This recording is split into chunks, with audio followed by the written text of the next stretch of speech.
80 ans de colonialisme belge au Congo s'achèvent le 30 juin 1960. Indépendance, tcha-tcha, tozumiye, okipwanza, tcha-tcha, tobakidi.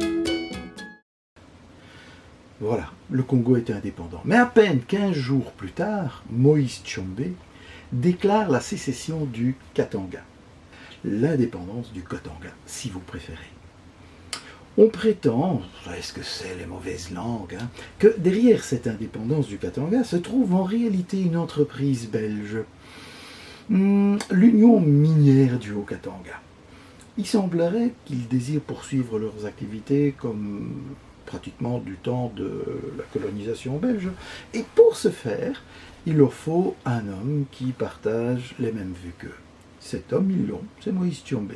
Mais Moïse Tshombe doit défendre son territoire, car bien entendu, vous savez ce que c'est, désirer Mobutu, et d'autres encore n'apprécient pas vraiment ces velléités d'indépendance. Ils ont une armée, eux. Et donc, pour faire face à cette armée, il va falloir se débrouiller pour engager quelques recrues qui ont l'habitude du combat. Peut-être que pour compenser le nombre, la qualité des hommes fera la différence. On appelle ces gens des mercenaires. Nous sommes donc dans un pays où l'on a des tas de gens qui sont déplacés, où l'on a des massacres, et c'est dans ce contexte que l'ONU décide d'envoyer des casques bleus. Si vous permettez, ouvrons une petite page d'histoire.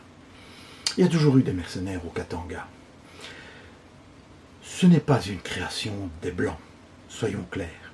On dit même qu'un Africain du nom de Mziri, qui n'était pas vraiment un enfant de la région d'ailleurs, ni un enfant de cœur, il serait né en 1830 entre le lac Tanganyika et le lac Victoria.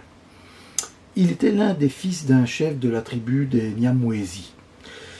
Et ce chef tirait ses revenus, sa fortune, du trafic d'esclaves, en vendant des filles aux négriers de Zanzibar.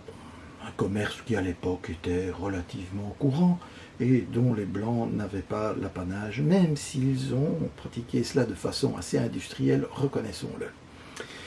Mizri, qui prenait part aux expéditions de son peuple, se réservait les plus belles filles.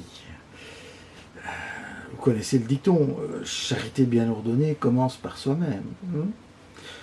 Alors, fermons ici cette page historique et revenons à 1960. 1960, nous sommes en juillet, et il va falloir que les autorités katangaises embauchent des mercenaires. Oui, des trucs comme ça, des mercenaires. Qui va payer? Ah, c'est toujours la question cruciale, le nerf de la guerre. Qui c'est que c'est qui va payer? Eh bien, le Katanga est une jeune nation, et, allez, ne fatiguez pas, l'Union minière du Haut-Katanga va régler la note. C'est gentil à eux. Tant que le cuivre coulera à flot, la société se chargera de ses menus frais et de quelques autres. Ah, sacré français! Ce Fabien Nury, mais quel scénariste! Bien sûr, il prend quelques libertés avec l'histoire. En fait, même un peu beaucoup. Mais c'est pour nous concocter un scénario brillantissime qui tient du polar, du récit d'espionnage également, mais c'est aussi un thriller politique. Et il est rondement mené, même si certains stéréotypes sont bien présents, tels que cette espèce de Lino Ventura, qui sera le personnage principal de cette super production.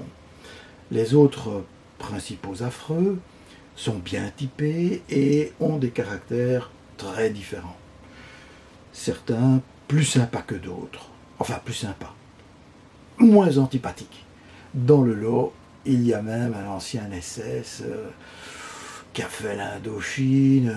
Bref, le mec, il a envie dézinguer des nègres. Aïe, j'ai dit nègre. Moi j'ai dit nègre. Ah, ça c'est embêtant parce qu'on ne peut plus dire nègre. De subsaharien. Mais à l'époque, on ne disait pas subsaharien. On disait nègre. Le racisme était omniprésent et les gens n'avaient même pas conscience qu'ils étaient racistes. Si des mots tels que nègre vous mettent hors de vous et que vous envisagez de lapider les auteurs et de brûler la maison d'édition d'Argo, plongez-vous la tête dans un seau d'eau glacée et remplis carrément de glaçons et respirez profondément.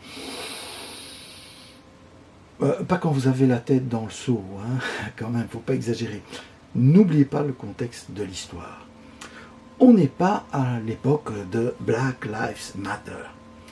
C'est une société coloniale profondément raciste où les idées de sous-hommes sont très répandues. Et oui, Hitler est mort, mais l'idée a continué à faire son chemin.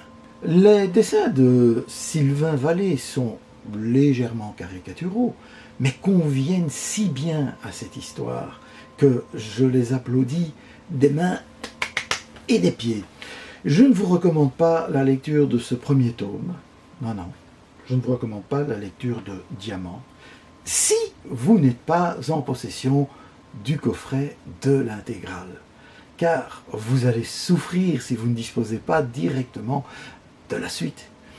En homme prévoyant, après avoir été frustré à la lecture du premier album, ne disposant pas de la suite non encore dessinée et diffusée, j'ai patiemment attendu de disposer du coffret pour les enfiler d'une traite. Oh, que c'était bon! Incapable d'en faire la critique, tellement j'étais sous le charme, j'ai laissé en sommeil durant quelques semaines ces merveilles.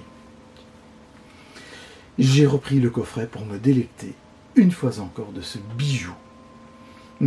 Diamant serait plus de circonstance, afin d'en tirer une critique. Achetez le coffret pour éviter une longue et trop pénible frustration. Lisez bien les albums dans l'ordre, il y en a 3, commencez par le 1. Si vous êtes allergique à des mots tels que nègre et que vous êtes plutôt bien pensant, évitez de vous donner de gros coups de marteau sur les orteils, car à la fin, les méchants gagnent toujours. Coupez vos téléphones. Prévoyez du ravitaillement. Ligotez et bâillonnez vos enfants. Faites croire à vos proches que vous êtes partis en Amazonie septentrionale, dans une zone blanche.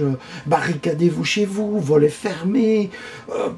Il faut que tout le monde vous croie absent pour profiter pleinement de ce bijou.